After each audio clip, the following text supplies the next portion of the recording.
ಯಕ್ಕ ಯುವರಾಜ್ ಕುಮಾರ್ ಅವರ most awaited cinema. Already ಸಾಂಗ್ಸ್ಗಳಿಂದ ಸಾಕಷ್ಟು ಸದ್ದು ಮಾಡಿರುವಂತಹ ಈ ಸಿನಿಮಾದ ಟ್ರೇಲರ್ ಇವತ್ತು ರಿಲೀಸ್ ಆಗಿದೆ. ಹಾಗಿದ್ರೆ ಟ್ರೇಲರ್ ಹೇಗಿದೆ, ನನಗೆ ಹೇಗೆ ಅನ್ನಿಸ್ತು ಆ್ಯಂಡ್ ಟ್ರೇಲರ್ನ ಅನಾಲಿಸಿಸ್ ಬಗ್ಗೆ ಡೀಟೇಲ್ಡ್ ಆಗಿ ಡಿಸ್ಕಷನ್ ಮಾಡುವ. ಅದಕ್ಕೂ ಮುಂಚೆ ಚಾನಲ್ಗೆ ಹೊಸಬರಾಗಿದ್ದರೆ ಚಾನಲನ್ನು ಸಬ್ಸ್ಕ್ರೈಬ್ ಮಾಡಿಕೊಂಡು ವಿಡಿಯೋ ಇಷ್ಟ ಆದರೆ ಒಂದು ಲೈಕ್ ಕೊಟ್ಟು ವಿಡಿಯೋನ ಕಂಪ್ಲೀಟ್ ಆಗಿ ನೋಡಿ. ಆಫ್ಟರ್ ಯುವರಾಜ್ ಕುಮಾರ್ ಮತ್ತು ರೋಹಿತ್ ಪದಕ್ಕಿಯವರ ಕಾಂಬಿನೇಷನ್ನಲ್ಲಿ ಅನೌನ್ಸ್ ಆಗಿದ್ದಂತಹ ಸಿನಿಮಾ ಯಕ್ಕ. ಅನೌನ್ಸ್ ಆದಾಗಲಿಂದ ಪ್ರತಿ ಅಪ್ಡೇಟ್ಸಲ್ಲೂ ಕೂಡ ಪ್ಲ್ಯಾನ್ ಮಾಡಿಕೊಂಡು ಅಷ್ಟೇ ಇಂಟ್ರೆಸ್ಟಿಂಗ್ ಆಗಿ ಬಿಟ್ಟಿದ್ರು. ಇನ್ನು ಸಾಂಗ್ಸ್ಗಳಂತೂ ನೆಕ್ಸ್ಟ್ ಲೆವೆಲ್ನ ರೀಚ್ನ ಪಡ್ಕೊಂಡಿದ್ವು. ಇನ್ನು ಇವತ್ತಿನ ಟ್ರೇಲರ್ ಕೂಡ ಪ್ರಾಮಿಸಿಂಗ್ ಅನ್ನಿಸ್ತು ನನಗೆ. ಪಕ್ಕಾ ಲೋಕಲ್ ಮಾಸ್ ಫೀಲ್ನ ಕೊಡ್ತಿದೆ ಈ trailer. First of all trailer narration ಚೆನ್ನಾಗಿದೆ. ಸಿನಿಮಾ ಹೇಗಿರುತ್ತೆ ಅಥವಾ ಹೇಗೆ ಟ್ರಾವೆಲ್ ಆಗುತ್ತೆ ಆ್ಯಂಡ್ ಆ್ಯಸ್ ಅ ಆಡಿಯನ್ಸ್ ಆಗಿ ನಾವು ಹೇಗೆ ಪ್ರಿಪೇರ್ ಆಗಬೇಕು ಅನ್ನೋದನ್ನು ಟ್ರೇಲರಲ್ಲಿ ಹೇಳಿದ್ದಾರೆ. ಮೊದಲು ಊರಲ್ಲಿ ಅಮ್ಮ ಮತ್ತು ಫ್ರೆಂಡ್ಸ್ ಜೊತೆ ಇರುವಂತಹ ನಮ್ಮ ಹೀರೋ ಯಾವುದೋ ಸಮಸ್ಯೆಯಿಂದ ಬೆಂಗಳೂರಿಗೆ ಬರ್ತಾನೆ ಆ್ಯಂಡ್ ಅಲ್ಲಿ ಲವ್ ಮತ್ತು ಕೆಲಸ ಇರಬೇಕಾದ್ರೆ ಮತ್ಯಾವುದೋ ಸಮಸ್ಯೆಯಿಂದ ಇನ್ನೊಂದು ಪ್ಲೇಸ್ಗೆ ಹೋಗಬೇಕಾಗುತ್ತೆ.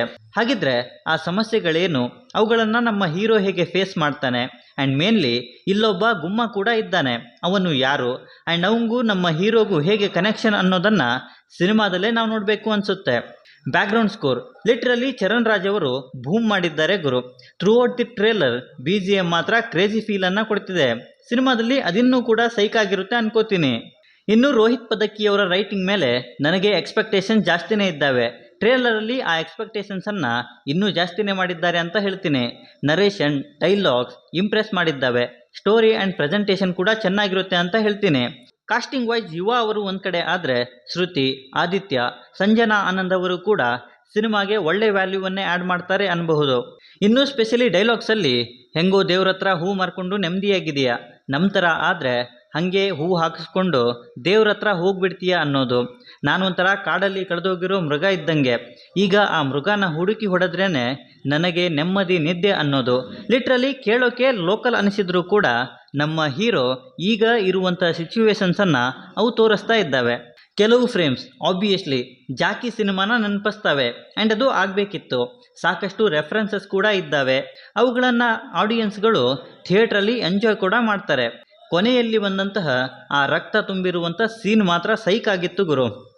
ಅವರ ಪರ್ಫೆಕ್ಟ್ ಮಾಸ್ ಲುಕ್ ಅನ್ನಿಸ್ತು ನನಗೆ. ಸೊ ಓವರಾಲ್ ಆಗಿ ಟ್ರೇಲರ್ ಅಂತೂ ಸಖತ್ತಾಗಿತ್ತು. ಸಿನಿಮಾಗಾಗಿ ನಾನಂತೂ ವೇಟ್ ಮಾಡ್ತಾ ಇದ್ದೀನಿ.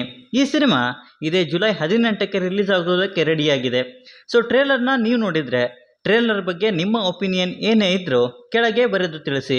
ಬಾಕಿ ವಿಡಿಯೋದಲ್ಲಿ ಏನಾದರೂ ಇಷ್ಟ ಆಗಿದ್ದರೆ ದಯವಿಟ್ಟು ಚಾನಲನ್ನು ಸಬ್ಸ್ಕ್ರೈಬ್ ಮಾಡಿಕೊಂಡು ಸಪೋರ್ಟ್ ಮಾಡಿ. ಕೊನೆಯಲ್ಲಿ ಸಿಗ್ತಾ ಇರೋಣ.